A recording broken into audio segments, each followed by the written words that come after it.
三木圭吾さん。漆工芸の中でも塗りにこだわり、その可能性を追求する作家です。漆こし、漆の中に入っているホコリやゴミを取る作業です。ホコリやゴミは漆の大敵。こし紙などで入念にこします。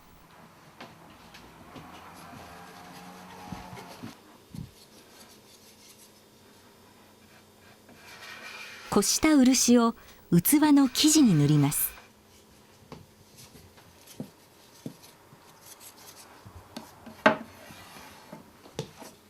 漆を塗って吸わせることによって生地を補強するのが目的です。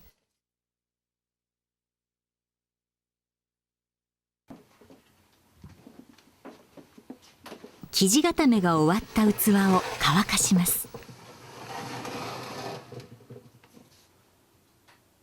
漆を乾かすには適度な温度と湿度が必要なため、温度と湿度を管理した漆室に入れて乾かします。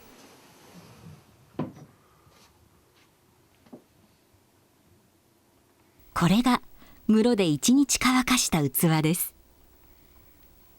その上に麻布をかぶせる布着せという工程に移ります。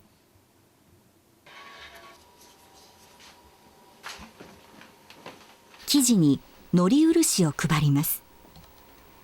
のり漆はもち米の粉を水で溶いて作ったのりに漆を混ぜたものです。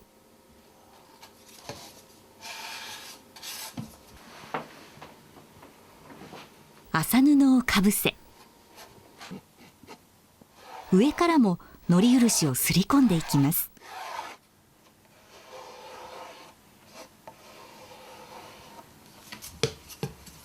この器は何枚かの板を接着して作ってあります。その接着部に麻布という強い繊維を漆で貼り付けて補強するための作業です。ところで漆といえば美しい塗り面を作る塗料というイメージがありますが、漆っていうのは本質的にはボディを、保護するためっていうのが大前提にあって、美しくするっていうのはそこから派生して二次的三次的にできてきたものだと思っているので、まずはものを強化する、美しく塗る前にまず丈夫にするっていうのが大前提です、漆の。はい、漆をどのように採取するのか見てみましょう。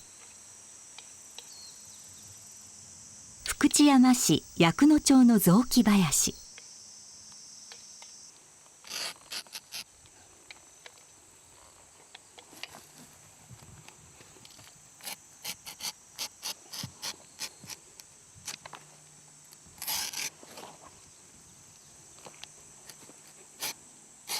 漆の木の肌を削ると、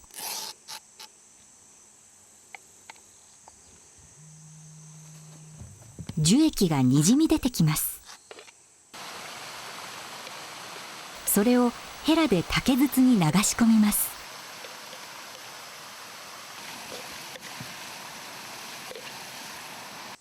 この液を生成したのが漆です。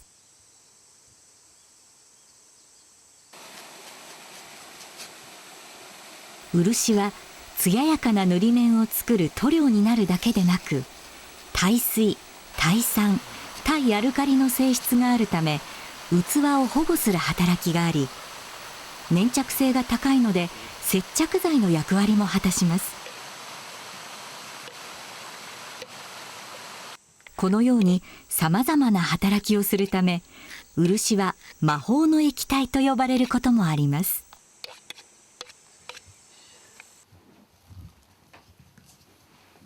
三木さんの作業は下地作りの工程に入ります。布着せが終わって表面を整えた器に漆をたっぷりと吸い込ませます。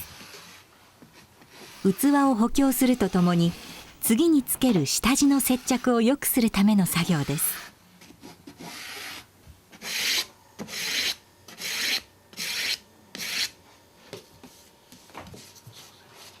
その上に最初の下地地のこさびを塗ります。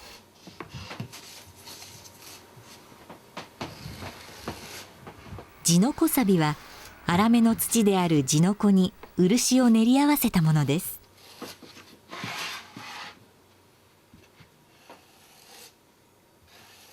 この地付けという作業は最後にきれいな塗り面を作るために漆を塗る台、いわば土台を作る作業です。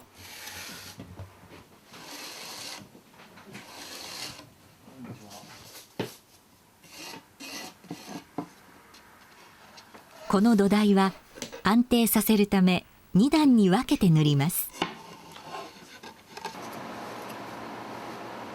地のこさびの上に塗るとのこさび作り。地のこより粒子の細かいとのこに漆を練り合わせて作ります。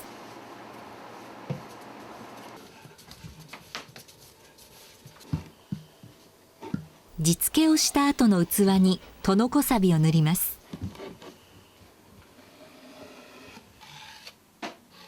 三木さんはこの錆付けにおいて普通より漆分の多いとのこさびを使い、ちょっと変わった塗り方をします。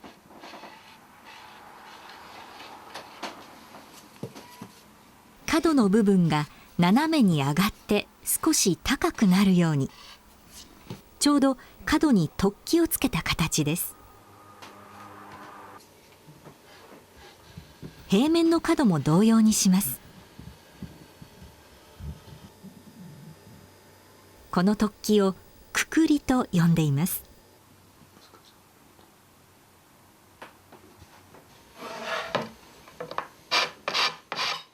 乾燥させた後、くくりを研いで高さや形を整えます。通常使われているとのこさびっていうものより漆分が少し多いさびなんですね。でそれだけ固まった時にはしっかりと固く締まる。で角になる部分にそれをすることによってその角の形がすっきりときちっとした形に研ぎ出しやすい。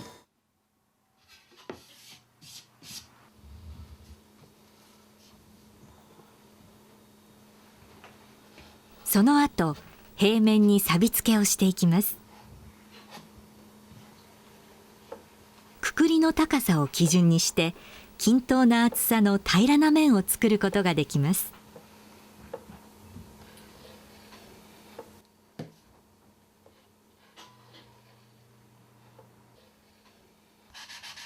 乾燥させた後、錆研ぎをします。水で濡らした器を水で濡らした砥石で研ぐ水研ぎという研ぎ方です。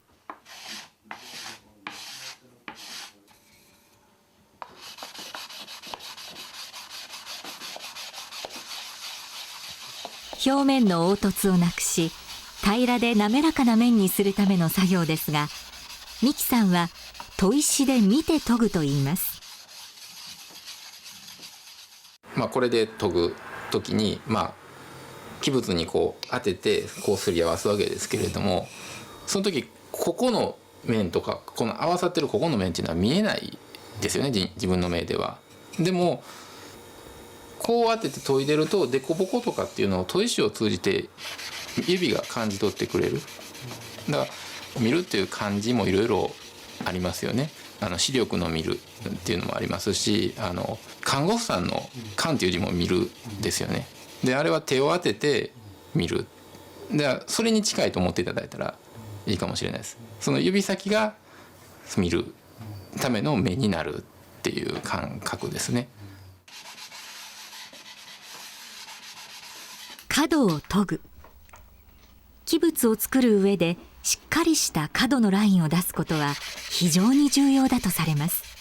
それで形が決まってくるからです。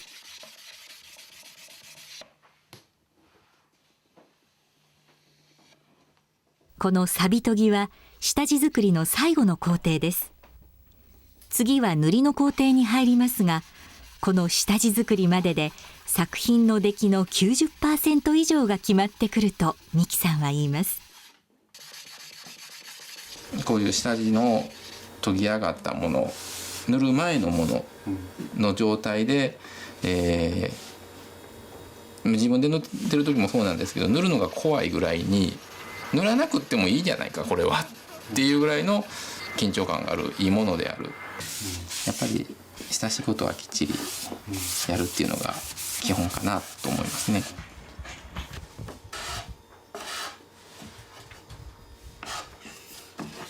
僕の父も祖父もその前も漆の家ですけれども、漆は研ぎが勝負だ、研ぎが漆だっていうふうに言われてますし、僕自身もそう感じてます。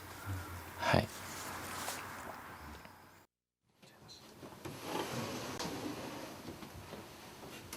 いよいよ塗りの工程に入ります。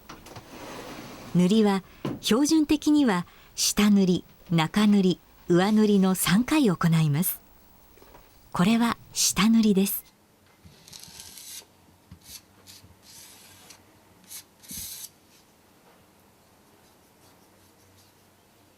まずヘラで漆を面全体に置くように塗っていく、漆を配ると言います。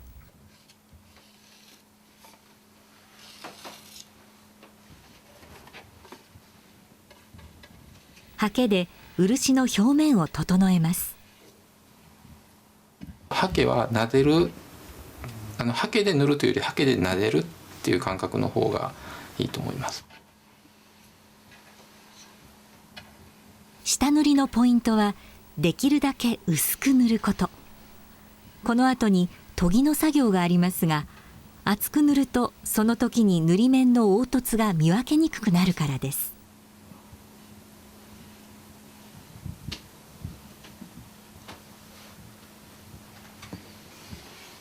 下塗りを終えた器は室に入れて乾かした後、研ぎの作業をします。これは中塗り後の研ぎ、中塗り研ぎです。駿河墨という墨で研ぎます。1回塗った漆の被膜は30ミクロン、0.03 ミリぐらいの厚さです。その被膜の表面を数ミクロン単位で削っていきます。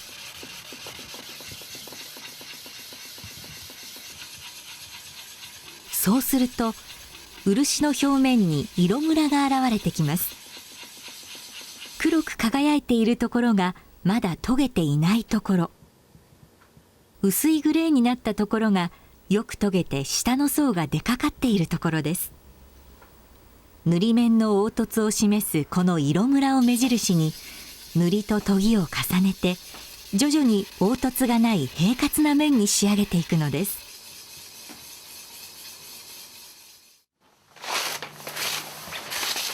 塗りの最終工程、上塗りに入ります。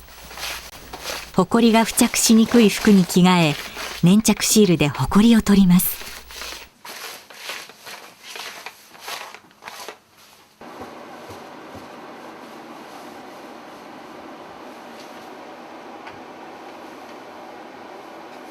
器のほこりを乾いた刷毛で払います。まさにほこりとの戦いです。美希さんの表情もこれまでの工程の時とは変わってきました。それこそ3日ぐらい前からそろそろ塗るぞと。であれを塗るためにはじゃあ漆をこのコントロールをして天気予報を見ながら、じゃあいつぐらいに塗ったらええ感じかな、で器物とお前どういう風に塗ったら綺麗になんやろうなっていうのを相談しながら時間をかけて塗る気持ちを高めていって塗れば、それなりにいい塗りに近づいていくのかなって思います。上塗りには黒ロイロ漆というさらっとした上質の漆を使います。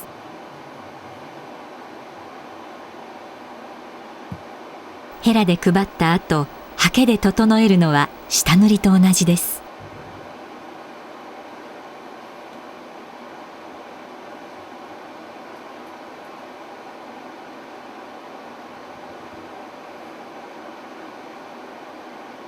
上塗りは下塗り、中塗りに比べて漆を厚めに塗ります。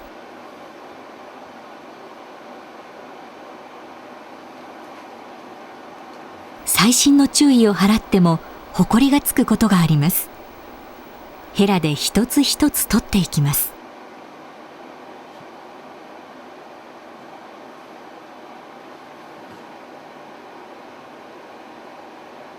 その後をハケで埋めて整えます。最後本当に撫でるっていう感覚なんですけれども、よく僕らも習った先生が言われたのが、水鳥が、水面をかけるような感じと、いつ離れたのかいつついてるのかわからないようにして、ハケは、この面からずっとついてたのがスーッと浮き上がるっていうのが理想って言われてます。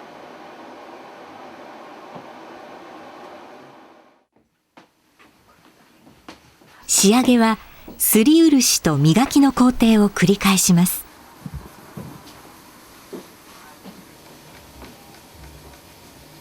すり漆は面につけた漆を器の表面にすり込む作業。漆をさらに吸い込ませます。細かい傷がある。でその傷の谷の部分に例えば吸い込ませる、もしくは埋めてやる。磨きは磨き粉で磨いて余分な漆を取り、細かい凹凸をなくして表面を平滑にする作業です。谷じゃなく平滑になっているところは余分なもんがつくと、せっかくきれいになった面にまた凸凹がつくので、いらん分は取ってやる。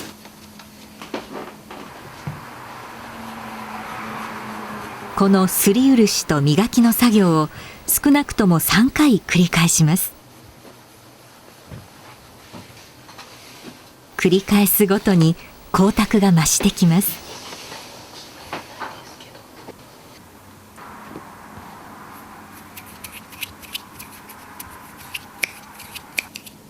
そして最終の仕上げ磨きです。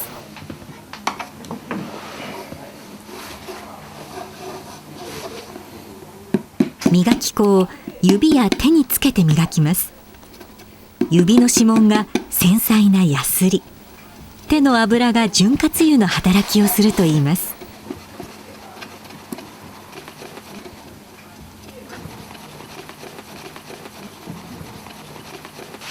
これまでのすり漆と磨きは肌を整えるための作業。この仕上げ磨きで最後に漆の皮膜を作ります。光線の加減でわずかにすりの跡が見えるか見えないか、わずかにうっすらと均一に残す漆の最後の艶のある皮膜です。はい。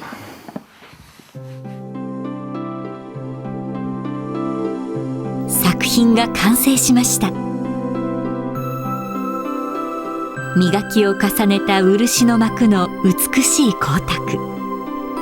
研ぎなどの丁寧な下地作りの作業があって初めて生まれる光沢です。